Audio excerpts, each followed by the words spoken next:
चलेंगी और उसके लिए किसानों को विशेष अनुदान और ऋण उपलब्ध करवा करके हर 4 जिलों में एक राष्ट्रीय डेयरी कार्यक्रम के अंतर्गत वहां पर स्थापना की जाएगी, जिससे किसान पशुधन समृद्ध हो सके और किसान समुन्नत हो सके। इस दृष्टि से आगे बढ़ाने की कार्रवाई भारतीय जनता पार्टी उत्तर प्रदेश में आने वाले समय में करने जा रही है। अकेले भारतीय जनता पार्टी है सज्जनों, जब मैं पश्चिमी उत्तर प्रदेश की स्थिति को देखता हूं और पूरब की स्थिति को देखता हूं तो मुझे जमीन, क्योंकि वहां के नागरिकों को हम लोगों ने इस रूप में खड़ा किया है कि वहां पर कोई अराष्ट्रीय तत्व, कोई गुंडा, कोई अपराधी और कोई संगठित अपराध वहां का बाल बाका नहीं कर सकता। वहां का व्यापारी सुरक्षित है, वहां का आम नागरिक सुरक्षित है, वहां के हिंदुओं का कोई बाल बाका वहां पर नहीं कर सकता है, क्योंकि जो छेड़ेगा फिर उसके लिए यह तय है कि उसको फिर अपनी जमीन तलाशनी पड़ती कि उसको कहां दफन होना है। उसके लिए फिर इस धरती पर जगह तो नहीं रहती है और इसीलिए वहां पर एक ऐसी स्थिति पैदा की होगी। आपने 5 वर्ष में सुना एक भी दंगा पूर्वी उत्तर प्रदेश में नहीं हुआ है। सारे दंगे पश्चिमी उत्तर प्रदेश में होते हैं, यहां पर दंगे भी होते हैं और दंगाइयों को प्रदेश का मुख्यमंत्री लखनऊ स्टेट प्लेन से बुला करके सम्मानित भी करता है। उन दंगाइयों को टिकट देने में सपा और बसपा में होड़ लगी रहती है। भारतीय जनता पार्टी ने कहा है अगर भारतीय जनता पार्टी की सरकार आएगी तो दंगाई जेल में होंगे और इन दंगाइयों को प्रश्रय देने वाले भी जेल के अंदर होंगे, इनके लिए बाहर कोई जगह नहीं होगी।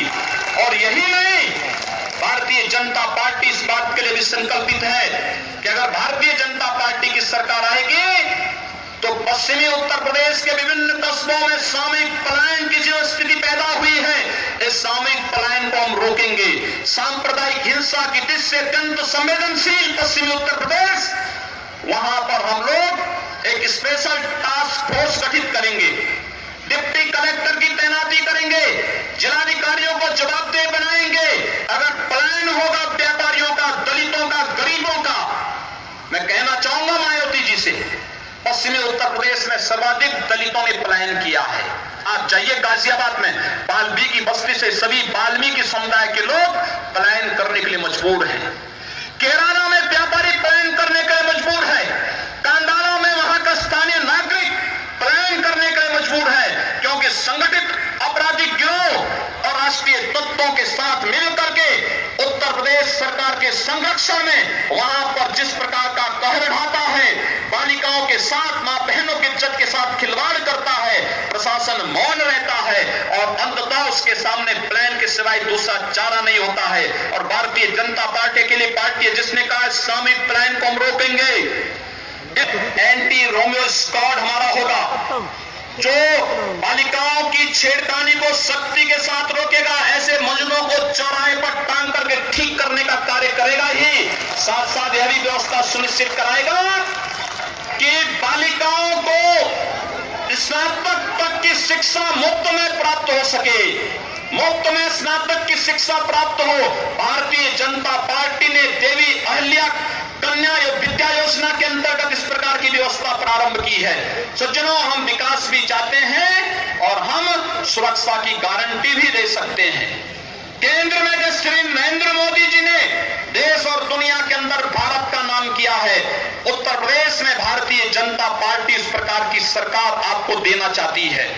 आपके सामने पहचान का जो संकट खड़ा हुआ है, इस संकट से उभरने की आवश्यकता है।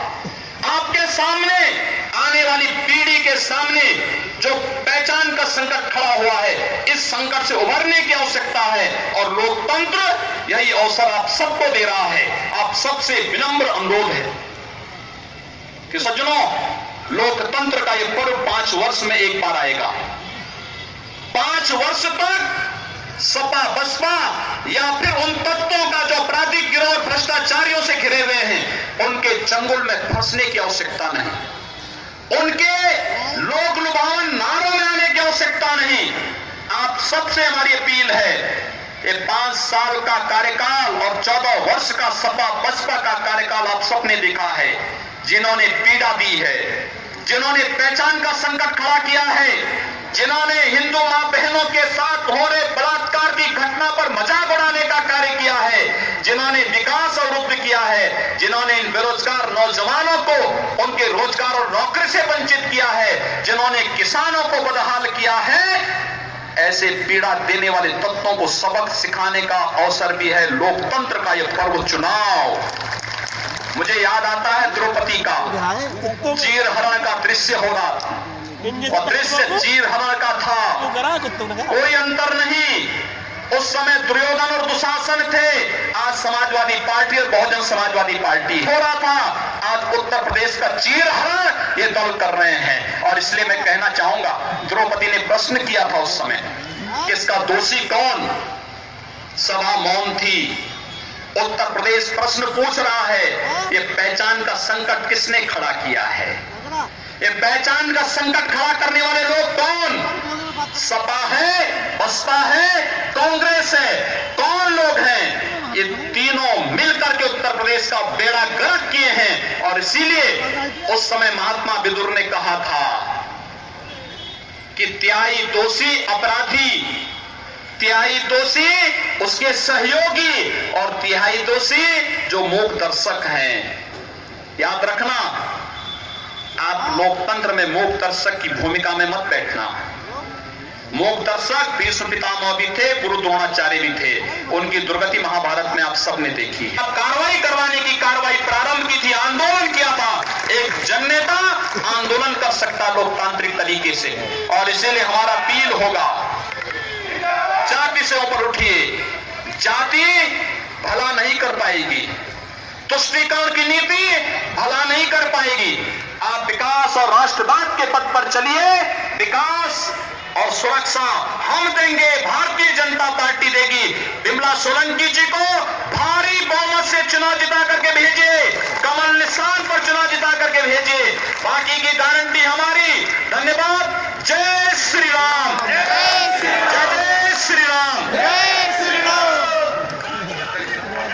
अभी आपने जिंदाबाद परम श्रद्धेय योगी आदित्यनाथ जी का हमें मार्गदर्शन प्राप्त हुआ। अब मैं आज के कार्यक्रम का अध्यक्षता कर रहे आदरणीय पूर्व विधायक वीपी सिंह जी को आमंत्रित करता हूं तो वो भी हम सबका आशीष भोजन प्रस्तुत करें। बंधुओं, कहने के लिए कुछ शेष नहीं है, 5 शब्द योगी जी ने सब कुछ कह दिया है।